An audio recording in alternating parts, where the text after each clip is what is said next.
Can you literally see someone's soul leave their body? This woman claims she did. Her story will leave you speechless.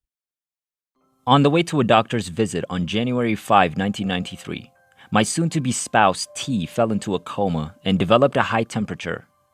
We spent the next 8 months with him in and out of comas due to a brain tumor between the right and left brain lobes that was about an inch deep from the top down. Although the doctors thought the tumor was huge, we were unaware of its existence until January 5, 1993. My husband used to be a professional boxer. He worked out every day, ran twice a day, and had a regular job. The only physical change he noticed at home that prompted the doctor's appointment in January was that he was sleeping a little deeper than usual. We ascribed some of our stress to having a new kid after 10 years together, family concerns, his contemplation of retirement and intention to return to school in 1993, and my being wounded in 2 separate car accidents in 1992. The physicians were unable to determine if the tumor was caused by boxing or a fatal infection, which they ultimately diagnosed. T was in the hospital on September 5, 1993, awaiting discharge with full 24 hours nurse and home attendant care. Because of the harmful effects he was experiencing, his many prescriptions had been modified yet again. On the Friday before his death in this life, the physicians advised him to stay in the hospital until Tuesday, September 6th, just in case he had another adverse reaction to the medicine change. Instead of readmitting him and delaying emergency care during a holiday weekend, the doctors could respond immediately if he stayed. T asked me to stay with him in the hospital room the night before, for the first and only time during his sickness. When he was awake, he would frequently request that I return home or to my parents' house nearby before it was too late. We would then communicate by phone throughout the night. I stayed that Saturday with hospital clearance, and we spoke all night. We talked about everything we'd done together up to this point in our lives, and in the morning, we watched a television pastor we'd grown accustomed to watching. Conversations and television viewing habits were both a regular component of our relationship.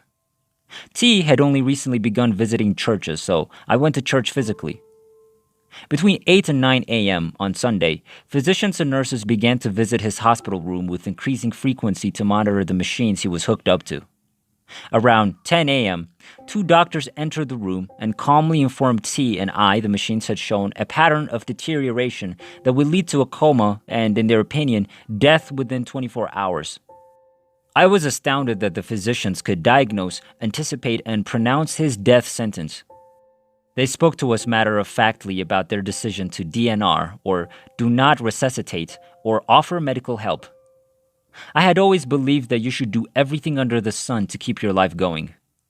T opposed extreme measures and backed DNR. He made the decision years ago because of his career and previous family experience. He never wanted to be a living vegetable. In reality, due to a harsh background, he honestly feared he would not live past the age of 30. His entire life, his family had told him this. He took this as a literal fact. He was taken aback when he didn't die on his 30th birthday. T was 32 years old on Sunday, September 5, 1993. Although the physicians asked T about DNR, I was advised that due to his physical condition and the medical proxy he had kept for years naming me as the medical decision maker, I may override his decision. I picked DNR and no drastic steps based on logic. I respected his choice, then excused myself for a few moments to have an emotional breakdown down the hall. Finally, a nurse who had worked with us every day for almost 6 months helped me pull it together by asking if I wanted to spend his final day with him or grieve in the hallway. I gathered my strength and phoned my family, asking them to come straight to the hospital after church at 1 p.m. But not about his death sentence, save to his oldest child's mother, so she could determine how and what was the best way to prepare her child and family. I returned to the hospital room with the thought that he had until 5 p.m. that day. Nobody warned me he was going to die at 5 p.m. At the time, I was reacting emotionally to the circumstance. T was having hard breathing as I entered the room. T was concerned about my condition as my breathing became erratic. He inquired as to how I was doing. He was concerned about my well-being. He even offered to change the medical DNR and risk becoming a vegetable if I so desired. To this day, I'm genuinely affected that, despite his unavoidable diagnosis, he could be so focused and worried about my emotional and physical well-being. I assured him that everything would be all right. I'd be alive later. I assured him that I would respect his requests.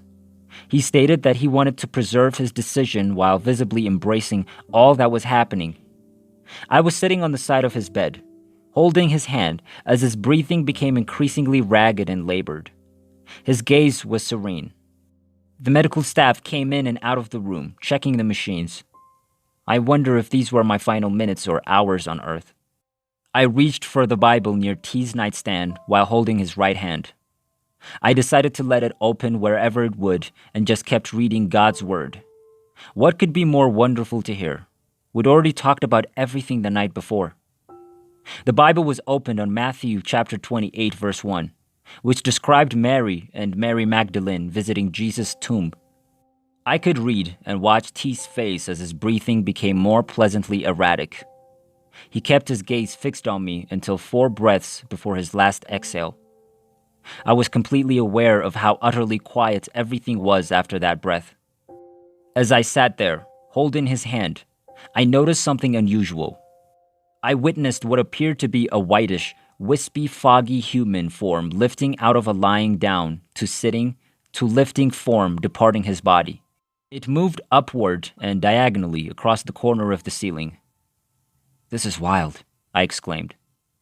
I understood he was no longer inside the human body's shell. There's no doubt about that. I even felt as though I were a part of it. In perfection and joyful calm, everything seen and unseen was linked. T and another entity were also present in the room, located in the corner of the ceiling behind my left shoulder. I had the impression that I could join them. I was linked. T, I sensed, needed to make sure I was comfortable with his going before he could or would leave. I felt the need to reassure him. I was surprisingly at ease with everything. It was more than okay, so I moved my body to the corner of the ceiling and stated loudly, "It's okay. I'm perfectly fine. I'm sure the baby and I will be fine. It's fine if you leave. I assure you that everything is all right." They were still gone, despite the lovely peace. A nurse and a doctor entered the room, turned off the machine, called the time of death, and silently exited. I was peacefully aware of it and amazed at the sense of perfection in everything, as well as the absence of the expected anxiety and loss. His oldest daughter's mother walked into the room a few minutes later. It felt like less than 2 minutes, and my first thought was, "Oh, you just missed him." We sat at his bedside for at least 30 minutes, cracking jokes about who he was.